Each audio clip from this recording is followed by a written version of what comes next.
overpowered as just really good in certain situations. Indeed. Kassadin taken out here as well by Karont3. And yeah, Kassadin always... I'm not sure I 100% agree banning it out on the blue side, because I think you can always have something strong... sorry, on the purple side, the red side, because I think you can always save him as your last pick or leave him out there, or, you know, take him as... or if he gets first pick by the blue side, okay, then you can just pick up a counter at some point. Yeah, it does kind of restrict your options though, because it means you can't, if you've got something, say you've got a composition with a mid lane in mind, for instance Orianna, then you can't safely pick that up. You can't say, well, we're definitely going to be able to run that safely because we know Kassadin's out of the picture, which is what they can now do if that's what they want. I don't think Teemo will be the pick here. It's not impossible, and it wouldn't be the first time we'd seen a team that didn't have much hope of progressing play Teemo, shall we say. Are you calling out TCM on this, or what? TCM? Sorry, TSM. Oops. I couldn't possibly say. You're going to get hated now for that. I'm not calling out. I don't have any problem with it. It's just, it wouldn't be the first time to be done. Well, also in GPL, Singapore Sentinels play Teemo as AD carry, so let's not count it out of this one just yet. Yeah. He's not been picked in that round anyway. But Renekton and Jarvan were picked up here for Karont3. We've seen Renekton time and time again, almost bored of saying it by now, how it actually goes for him. I mean, super ridiculously strong across the board, really. Yeah, Renekton is the generalist top laner. You play him against anything and he works. You play him in a 2v1 lane and he works. You play him mid lane because you're mad and he works there too. It's just, at that point, there are a couple of characters that can outshine him on individual bases. Stuff like Shyvana. She can just straight up outfight him one-on-one, but, you know, not surprised to see that pick up. But Mundo, very, very popular at the moment, very, very strong indeed. Nidalee, however, has not been seen very much. She was nerfed relatively recently, but she is very, very strong at the moment. Does signal, to me at least, poke Siege, because all three of those champions have high damage, long-range nukes to poke with. Yeah, indeed. And I don't know, we've seen Nidalee being banned out against KMT in the games that we've seen them. I'm kind of surprised not to actually have that again. I think it's always dangerous. As you said, Nidalee had the changes done where, you know, to stop you pouncing away from a spear to make the damage even more incredible, but still, she hurts, especially if you know, she gets rolling as well. Are we going to see, well, we are going to see a Jinx, because that's already been locked in here for Jimbones, and possibly Syndra added into there, and Neptuno was hovering over. Okay, so I'll just shut up for now, and it's going to be Sona. Yeah, Karont3 seemed to like messing with us on the picks there, because I saw the Anivia for a second, I was thinking, well, passive laning is generally more favored nowadays, and versus Nidalee, there wouldn't be that much to worry about. But no. I mean, it could still happen, obviously, it's an option, but taking the Sona does just give them that safe pick. They know they like that Sona support, they know they like AoE comps, and they're already building one, even in spite of the lack of their favored top laner for that purpose. Renekton does do very well, surprisingly, at that too. However, running Jinx on that does mean they're a little bit looking to kind of get some siege potential there, but that doesn't seem particularly wise if you're up against an opposing team that seems to be almost exclusively built to poke and siege. Indeed, and we see Olaf being hovered over here for KMT. No support up until now, but that will be changed here. Looks like Vander is going to get to lock in what he wants, and that will be a Fiddlesticks that they decide with. And again, you know, the likes of Dark Wind, which spreads throughout your team as you're trying to siege up against. You know, the likes of Caitlyn with the axes from Olaf and the spears from Nidalee, always a real pain. Yeah, getting Fiddlesticks Caitlyn is a really good windfall for them, because they are building a siege poke comp. A dark windfall for them indeed. Thank you, Freak. They are able now essentially to not only siege, go very close to towers, poke them down with the Caitlyn damage, but if Karont3 trying to engage upon them, they're going to have to contend with the Fiddlesticks' fear, and that makes life very, very difficult. It's also even more disruptive because Dark Winding, while while they're in that siege situation, makes it very fiddly and difficult to engage because it messes up the timing on various engagement abilities. It can really, really mess with people. Well, the final pick here for Karont3, for Neptuno in particular, is going to be Lissandra. Oh, okay, Lissandra does kind of fit with the theme here. AoE engage. That's basically what they are going for with their entire team composition. If that doesn't work for them, if they are unable to make those engages happen, they could have some serious problems though, and if they fall too far behind, they're going to have to contend with being kited backwards when they try and engage and that not working, but also having no recourse when they're being sieged in. I'm allergic to Lissandra, apparently. Quite severely allergic. Yes, I'm just going to keel over and die at this point. I need Soraka to come in and heal me up. But no. Exactly. I don't think there's any puns. No, there. None there. Joe. You should let it be. But we are going to be moving. says you. Yeah. with Dark Windfall and all that great stuff. Yeah, we are going to be getting into the game. Of course, we have a 3-minute delay on this one, which basically gives us a little bit of time to let you guys know how you can get involved with the whole promotion thing. We still have tickets available for in North America and in Europe, so you can find those if you want to come and watch those games over at lolesports.com. They're really cheap anyway, so I can recommend that for sure. Yeah, well, you have probably got more experience than most of our viewers at being at these events. That's definitely a possibility, but I won't actually be there, which is a sad thing for me. Oh. No, my parents are actually visiting me in Cologne for the first time in 5 years, so they're finally getting around to that one. So fortunately not going to be there. But, you know, we've got plenty of other guys who are pretty good at commentating. Are you sure you don't have any slots open? I'm not sure about that one. That sucks. Shut down. But yeah, we are in the delay period, so we're going to get into this one. As you said, an important game in terms of more to do with KMT, I'd say, because they're 1-for-1 because of this match, which should have been the 4th match of day 1. Turns out to be the 3rd game of day 3, actually, after all the rescheduling that we've done. But it's going to give KMT now the chance to be catching up in terms of games played. After this, they've got to play the Copenhagen Wolves. And after that, they finish off against TCM. So actually, this is a must-win game for them if they're to progress. Yeah, they are now in a situation, if they can win this game, it puts them on a decent footing, essentially roughly equal with TCM.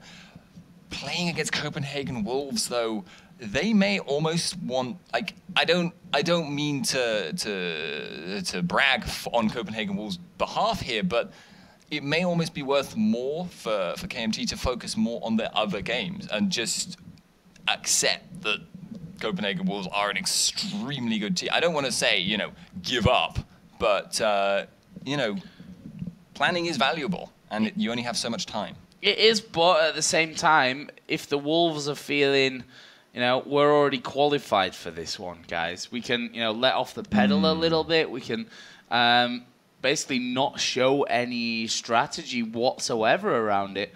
Then there's still a chance to actually take them down. And I think if you go into every game with the mindset of KMT that we can win this one, whether that's against Karont3 right now who are 0-for-3 or the Wolves who are 3-for-0, if you pick up a surprise win along the way there, that's probably going to push them into a position, you know, where they could qualify. I mean, yes, they've got to, if they beat Karont3 and they pull off a surprise win against the Copenhagen Wolves, again, it all comes then down to that final game against TCM. So much riding on that particular matchup. Yeah. I mean, assuming things go the way we would predict them to, that is what is just going to decide absolutely everything. It's possible, though, that situation will not occur, and that game becomes almost irrelevant. For instance, if KMT lose this game and the next game, that puts them, what, pretty much out of it, whatever they do at that point. Well, actually not. That's the funny thing, because it had put them at 1 for 3. And TCM are 2 for 2. So if they still beat TCM, they'd be tied with them. So even if they lose these next 2 games... that would mean they would win as well, because if you have a winning record in a tie against that team, you win, don't you? As far as I know, yes. I think if KMT and TCM are tied, then the winner of that final game will technically go through anyway, even if they're tied up. So there is literally everything riding on that final game. But we've got a lot to come between now and then. I mean, STO, who are 0 for 3, Karont3, who are 0 for 3, they can still get to a 2-3 position in the group. Anything can happen. Some things are much less likely to happen than others, though. But we are actually underway now. So, Joe, what are you thinking? I think this is KMT's game to lose almost. I mean, again, I don't want to bash on Karont3 or anything, or really say that they're not capable of winning this game, because that is certainly not going to be the case. But I think that KMT on paper and form-wise have shown us here that they are the stronger of these two teams. But as such, Karont3 might try and go for something a little bit crazy this game. I mean, they don't have that much to lose. As I said, they still can get through with a 2-3, but chances not huge. Yeah, and Karont3 at this point, they cannot afford for things to go wrong. But at the same time, things can go wrong very, very slowly, and they have an explosive team composition. They get ahead early, they can really, really punish really, really hard just by engaging over and over and over again. They also actually do have pretty decent map control. They just can't let KMT get into the situation where they are split pushing with Zaxus and then having him move down to join up with the team. And they can't allow themselves to get pushed back into a situation where they are behind at a tower, slowly being poked down and unable to make an engage happen. Look at that. That's just going straight in there from that one. A flag coming down from Jarvan, so they know that there's at least a couple of people on that top side. Dragon's going to get forced out of the blue buff area here as well, and KMT basically just shoveling themselves in on the enemy blue buff. They should be able to take this one away. I don't imagine that Dragon will come over and try and stop this one from happening. So it is going to be Jankos that does get himself the enemy blue. The question is now whether they can hold their own, or whether they'll even try for that. Well, they know that there's a 2v1 swap up here. That's why Olaf is actually going for the invade. He knows he has the support if that is what's going to happen. And Overpower has a red buff, by the way. Yeah. Ooh, that's going to make Lissandra's life very difficult at this stage of the game, because Nidalee, normally not a very high damage mid laner at the start of the game, because she's got the red buff, because she's got the level advantage, Lissandra is forced away from the minions, which puts her straight into spear arc range there. That's really, really dangerous for her, and it'll disappear as time goes by, but that actually changes the whole dynamic of the game, because Lissandra normally is going to push Nidalee to her tower and cost her a lot of CS early on. Yeah, that's just overall not a good start here for Karont3, is it? The steal from Overpower's spear, getting him the red buff, which means that Eco didn't get his red. His blue was stolen away. Olaf secured his own blue as well, and now Olaf's going to get his own red. Like, literally the worst start that could have happened, I think, without him dying. Yeah, I think that's actually a pretty fair assessment right now. And, well, KMT, they are getting their momentum going as a result of that. They've also started to put quite a lot of damage on this bottom tower. You can see a massive, massive wave has built up. Mundo, you would actually think, is a weaker tower supporting top laner, but he's not the one where it looks like they're going to be babysitting. Jarvan in bot lane, not actually going to be doing anything himself either because of that poor start. He's normally at this time would have the potential to go for an aggressive gank, but as a result, KMT are able to now just do as much damage as they want without fearing retaliation. Yeah, sat back and soaking up the farm as they go from this one. They're ahead on all fronts, really. The AD carries are tied at this point, so I'll not say that one of those two has an early lead, but Zazas here is going to get the next wave coming up onto him very shortly.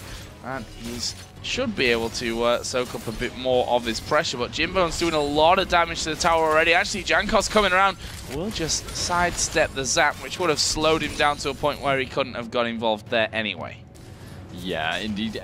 Jinx, Sona, a lot of damage to come out, and they will push lanes decently by virtue of Jinx being very good at sieging the actual tower, but there's a gank in mid. Yeah, they're going in for Overpower. Actually uses Cleanse and Flash from that one. Neptuno did catch the spear at the end, and, well, it's a good try, and really nothing used for that in terms of flashes. They didn't put the Ignite down and what have you, so they can come back and do that all over again, knowing that Overpower doesn't have a Flash, doesn't have a Cleanse, and it actually looks like Eco is going to try for that. Yeah, but without that Cleanse, he's playing very, very defensively. I would actually say here that was a very smart pickup, though, taking Cleanse on Nidalee, aware of how dangerous the gank situation was. Lissandra can claw in for a gank with pretty much no warning at all, and couple that with Jarvan, with the flag and drag to follow that up, that just becomes so scary to deal with, but they're actually going for a gank on top. Yeah, and this is so scary to get away from. Double slows, axes, and cleavers coming in there. Jimbone's actually trying to get in on towards Jankos right now, but he's got to get through Mundo, who also going very low. Flashing from Jimbone's. I think he might have gone a little bit too deep from this one. He puts the chompers down, but they won't land, and now we see Neptuno headed up towards this top lane. Xaxus had been expecting that. Oh no, he actually wanted to get in there for the ward. Xaxus is going to die to this one, and Neptuno escaping over with the claw.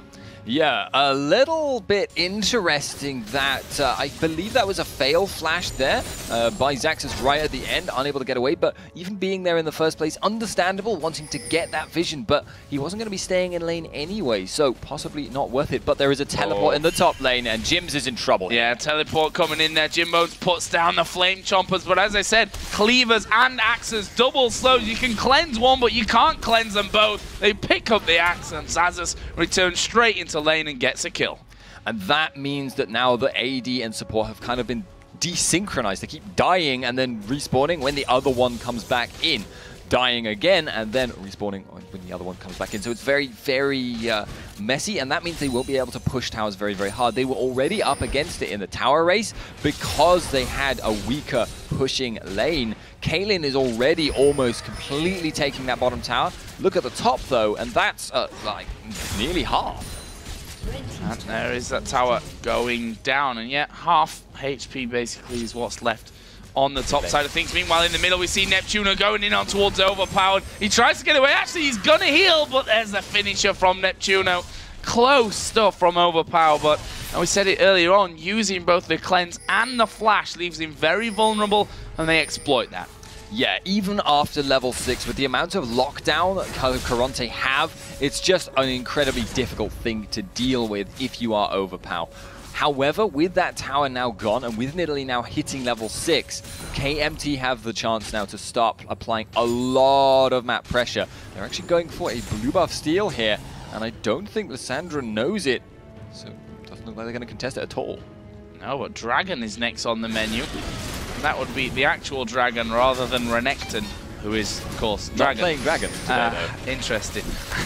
This top turret is going to die, though. Jimbone's actually finishing that one off, gets a speed boost, of course, when he takes that one down, but that's really just the reply from this. In KMT, trading turrets, but taking Dragon at the same time, come out ahead in this one. Yes, indeed. Karont3 are possibly, I mean, they're not falling behind massively at the moment, but they're definitely losing a little bit on that momentum. KMT will want to go back fairly shortly on several of their major players at the moment, but they've actually got a good opportunity to do that. Mid lane and bottom lane could go back relatively safely, although it does look like Nidalee might need to return to mid just to keep that tower up. And also with a blue buff in hand here as well. Taking the safe route around the back. I think that's a wise choice at this point. Lissandra's ultimate actually coming off cooldown here pretty shortly. And now Jimbone's up at level 6 as well. Wow, that's a big spear coming through.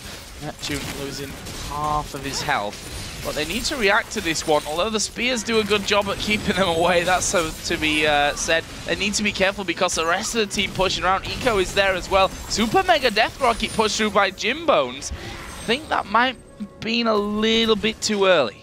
Yeah, looking to join up with the rest of his team's burst. If they had been able to land the CC, the full damage combos, that Mega Rocket might have been just enough to tip someone over into death. But as it happened, the team ended up making a call to not follow that up, and that's unfortunate. But now you're starting to see the poke come in from KMT's composition here.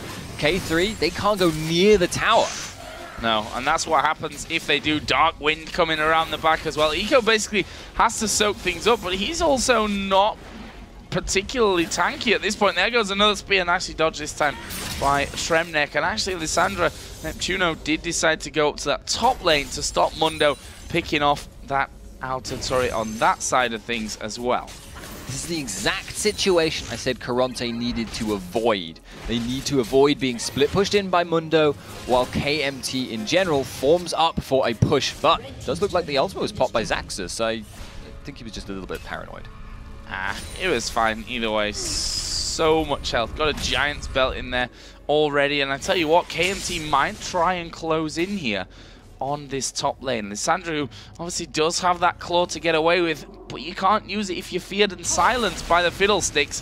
And Neptuno, rightly so, I think, deciding here to get away from things as early as he possibly can. Vander actually should be able to stop him, though, and that's just annoyance pure. Stopping the recoil slows down the response to this tower, though. They may be able to either move up a little bit further as a result of that, or look to just rotate out and give themselves a little bit more time to recall without being concerned about their own towers.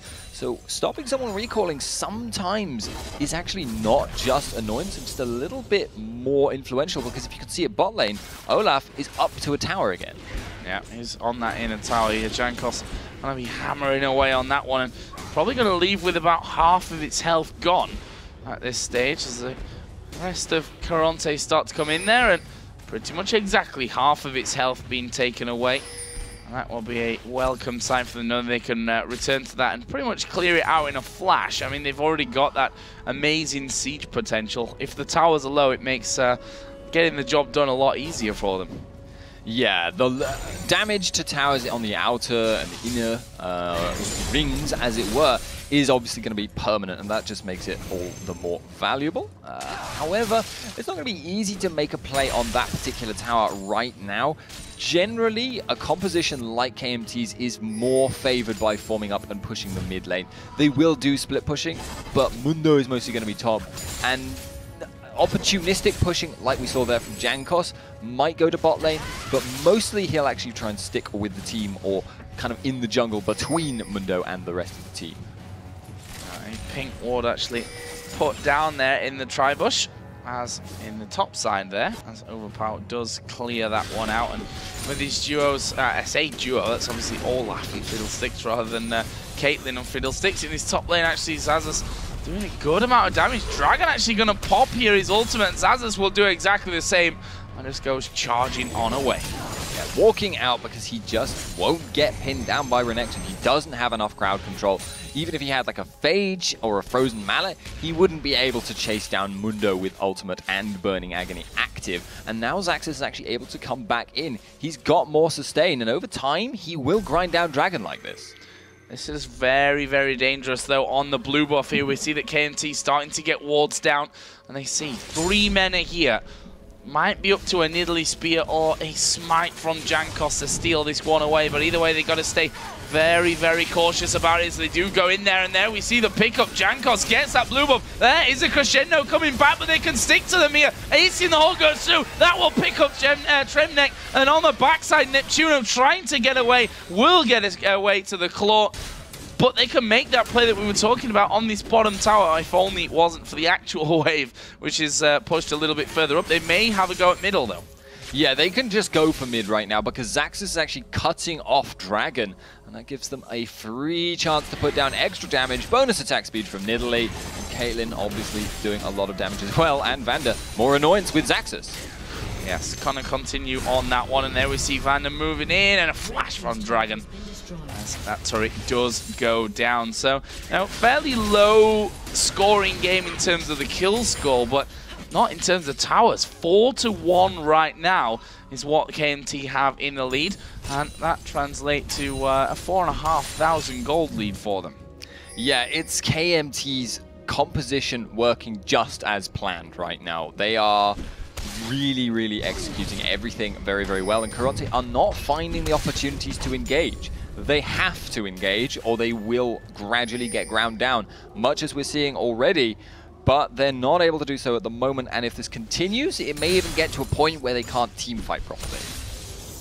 Zazas continues to be that a big annoyance at the top side. We actually have a dragon on the board now as well, so we'll see if KMT actually head down for that one. I'm expecting them to do so since they actually picked up the first dragon of the game. They've got a lot of deep wards in here towards the Karont3 jungle as well, and so far everything going to plan for KMT. Yep, just as they would want it to be. Xaxus is once again fighting dragon, and these fights go in Xaxus' favor. His ult is much shorter cooldown. Yeah, and Dragon here actually taking a lot of damage. Going to be forced to pop Dominus, and that's exactly what he's trying to bait out of him every single time that he goes up there. And so far, he's certainly managing that. Got that Sunfire cape now in there, and the Dragon does get picked up by Jankos.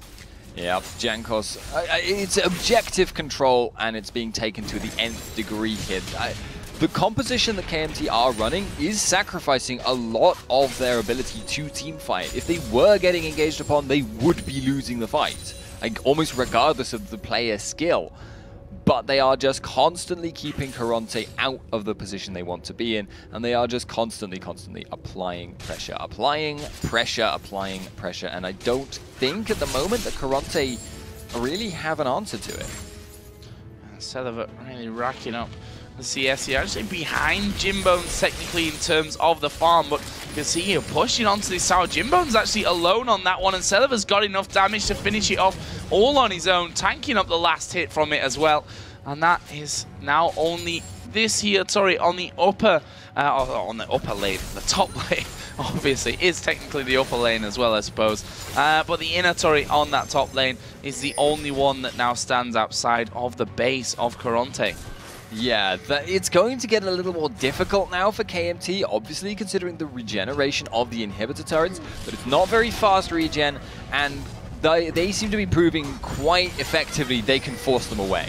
Oh, Neptune trying to force them off of that one, throwing out the claw and making sure that they're aware of that one as Eco using everything there. The Super Mega Death Rocket comes flying by. Celevar actually is a bloodthirster, so he can get back into fights and manage to get himself healed back up as he goes. In fact, he's just doing the raids here to make sure he gets to that point. This upper turret is going to be going down, and now we see Neptuno taking a lot of damage as he dives in, but they've managed to kill off support. Vander is down, and this is a 5v3 now. Celevar needs to get around. They kill off Jankos as well, and I'm now not sure that Celevar needs to be there. He was actually doing the red buff, which he did manage to steal off, but that's a good pickup for Karont3. Good couple of kills. KMT finally making a slip up, and Karont3 really pounced on it. You could see how many flashes were burned there. They were able to make that engagement basically because of Lissandra. And yes, that is really good for them. Yes, that now means that they have an opportunity to start making proactive moves themselves, but they will not have that flash next time. They might have Jarvan, and next time KMT are going to be a little more cautious. They were getting quite overconfident there, pushing that aggressively while Caitlyn was nowhere near. So I noticed 2,600 gold for Overpower before he just recalled. Needs the large rod plus those sorcerer's shoes coming in as well. That makes these spears sting a little, especially if he gets the max range on them as well. But this game definitely not over for Karont3, but they need to start working into positions to, get some of these objectives, because that's where they've been strangled out at this point. Yeah, this isn't a game where they need to play defensively until stuff works out for them late game. Because that just won't happen. Yeah, they will never be better at controlling objectives than KMT, but they need to get control over this game, and they need to start pushing them back. At the moment, though, they just don't seem to have the means, and they have to be very careful about where they go. They've got some wards of their own, so they're not going to be completely blindsided usually. But KMT are controlling the map, much as we've seen continually. And even Mundo, for instance, is pulling 2 men to bot, and he still has teleport. Yeah, Jinx Sona coming down for that one. Teleport off cooldown. He's got that Spirit Visage plus the Sunfire Cape. This is a Baron right here. I mean, KMT, they've got the pink ward down on it. Vanda starts off the drain on that one. That's actually gonna be keeping pushing from this one. So they've got a decision to make. I mean, Xaxus doesn't need to go there right now. When they see Renekton, that might change. Mega Death Rocket actually going in towards Overpower here. He's going to take a lot of damage. He's going to heal up from that one. I think he should be able to escape it as well. Meanwhile, Baron was stopped there as the spear does in fact land. And now Xaxus is coming in. The rest of the team going to close around. Are they going to be able to get in? Jankos slowed by the Zap. They do, of course, lose the support. Ace in the hole going to go through. No, not quite enough damage to finish off Neptuno. And they run away, just about surviving. Jimbones actually is going to cleanse, gets feared back, and they keep going for this one. A spear flashes in. Jimbones sidesteps that one. What, that Baron attempt, not able to finish it off. They almost got 2 kills for it, got 1 in the end on towards Tremnek, and now they might be able to have a good go at this inhib turret. And that was all because Overpower was applying pressure across the map. Lissandra thought she could kill him one-on-one there, but could not manage to do it, and now the inhib tower is falling very low. Oh, Jinx just took a big spear there as well as they do go in. Dragon at half HP. He's actually going to get shredded down there. Is the Cataclysm coming in, but 2 of them will die, and that is a bit of a whitewash fight. Overpower and Jankos did go low, but they've got the heals coming out of Nidalee. Considerable size at this point as well. They might keep pushing through. Spear not quite got the range to land on towards Tremnek. Jinx forced right back out of the fight, will zap in. The spears continue to come from the backside, but that is the inhibitor down for KMT. Yeah, now having that inhibitor down means they have even more map control than they already had. Not only are their champions better at controlling, not only is their warding situation better, they are also just have their minions doing half the work for them. Baron is completely open if they want it. Karont3 cannot rush that down in return if KMT were to all recoil. They're kind of just sat there waiting for an opportunity that just isn't coming. I can see that Overpower reluctant to go home and spend the almost 1,600 gold that he has in his pocket now. But why, when there's a decent wave to farm out on this top side as well? Might as well take what's in front of you there and get going with that one. And they start to move back towards, or they start to move out towards Baron there, did Karont3. Walking over wards as they go, though. So still in a dangerous position. Xaxus already started to replenish those wards on the top side of the Karont3 map. And they're spread out at this point. They're going to try and catch Jimbones, and it only takes 1 axe to land, and there is the axe. And Jimbones, I'm sorry, but you're not going to escape from this one. Olaf can't be stopped by the Flame Chompers. There is the drain coming in. Jankos finishes off. Yeah, no cleanse available for Jinx means no way he can get away from that. And even if he had cleanse there, Olaf could have chased that down. Ghost is a really, really powerful chasing ability on Olaf. Picks up his axe and throws it again. You've got no second cleanse. In the top lane could be in trouble here. Yeah, he's going to be pushed down by 2 men. Or not. Yeah, but he's Mondo, you know. Some fire cape. He's healing now.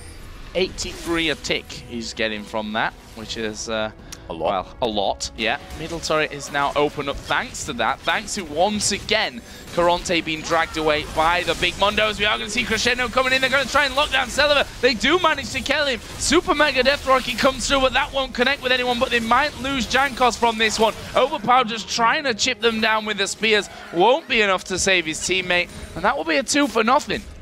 These are the kinds of opportunities that Karont3 need to take. But the problem is that even though they've just killed 2 people, they are the ones being pushed in. They've just lost the tower. Mundo's still applying pressure in the top lane. They just aren't close enough now in gold that even if they take a tower, they can take an objective off of it. So what can they do at this point? The answer seems to be just nothing unless they get an ace. They need to go all in and getting the job done. I mean, that was a great one.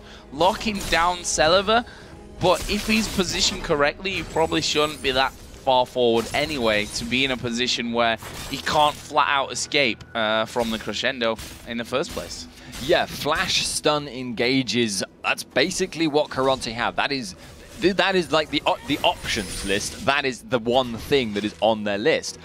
That being said, they can't do that all the time. They do have, however, a couple of flashes up right now. Soon as Crescendo is up again, they should try and force an engage, but the problem is, as long as they feel threatened, KMT have almost no reason to be as aggressive as they were there. It's unlikely you'll see Celiva get caught out like that again. Well, they're going to do Baron, and Celiva, of course, can attack it from over the wall here. They've got overpower to zone them out completely, and this Baron is going down. This time, they're not going to come off it. And Karont3 can't get anywhere near it, and there is the Baron going down. 8-6 in kills. 12,000 gold now they lead. 8-1 in turrets as well. Only the top outer turret died, and that died within, I want to say, 7-8 minutes of the game starting. Yeah, Karont3 now looking really, really in a bad spot. Neptuno might die here. Yeah, he's going to get caught out. Ace in the hole going to come through. Oh, well, he uses his ultimate on himself, which keeps him alive for a little while, but not for any longer than that. The inhibitors are now back up, but there's super minions there with him as well. And I tell you what, with Lissandra now down for 30 seconds, they could get both inhibs. If they get one more kill, they might think about trying to end it. Yeah, Xaxus is tanky enough that he can take tank turrets straight up very easily. And I also want to just note, by the way, he's built quite a lot of flat magic penetration here, basically for his cleaver base damage. But it does look like they're going to go for it. Yeah, they're going to go straight in for the fight. Tremnek dying under the tower. Jankos, Xaxus, both so very, very tanky as Jimbone's getting hit here as well from Celiva. The Piltover did land, and there is an axe on Jankos. He's actually flashed back into the fountain, and now Jankos finds himself in a little bit of trouble. Fear comes down onto Dragon, but the rest of the team are hammering away in this whole time on those Nexus turrets, and both of them are going to go down from this one. Dragon has managed to force Xaxus to back away. His ultimate is running at this point, but I think KMT might have been faced off from this for a little while, but with Baron on, they're going to be regenning. They might just come straight back here in a second. Yeah, they've got no... Well, they can. The world is their oyster at this point. They've got complete control over the map. They don't have to go back right now, but they will, just because they're going to buy more items, just because they're going to make their victory that little bit sweeter. And now they can either push the top or they can push the Nexus. And either way, honestly, it works for them. They're going to get double super minion waves if they go for that top tower. I don't see Karont3 defending that viably. They might not want to go for the Nexus straight up, just because with the spawn fountain that close, it's hard to push Karont3 back long enough to really poke it down. But even if they did do that, it's still actually not that impossible for KMT to just take the Nexus anyway. Yeah, they can probably just rush in there, and Olaf going to be doing more damage as you attack him. That's true, actually. So yeah. You leave him at what is sat there attacking it with, or do you take him lower so he's hitting it faster?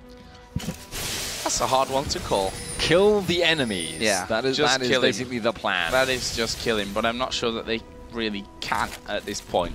He has got a lot of health built up, very, very tanky with Aegis in there, with the Sunfire Cape and the workings of that Randuin's Omen as well. They're trying to defend their final inhibitor here, but I'm not sure that KMT really care about that one too much. They're going to take it here just for the sake of it, as Tremnek catches the ace in the hole. That takes him down to less than half HP. Jankos being fought by Dragon here in the middle as well, but the fear comes down to Jimbones. He gets finished off. Xaxus not going to be locked up by the crescendo, and now they're going on to Eco as well. They want as many kills as they can before they finish off this game. Finally, they realize it's time. Finish off the Nexus and take down Karont3.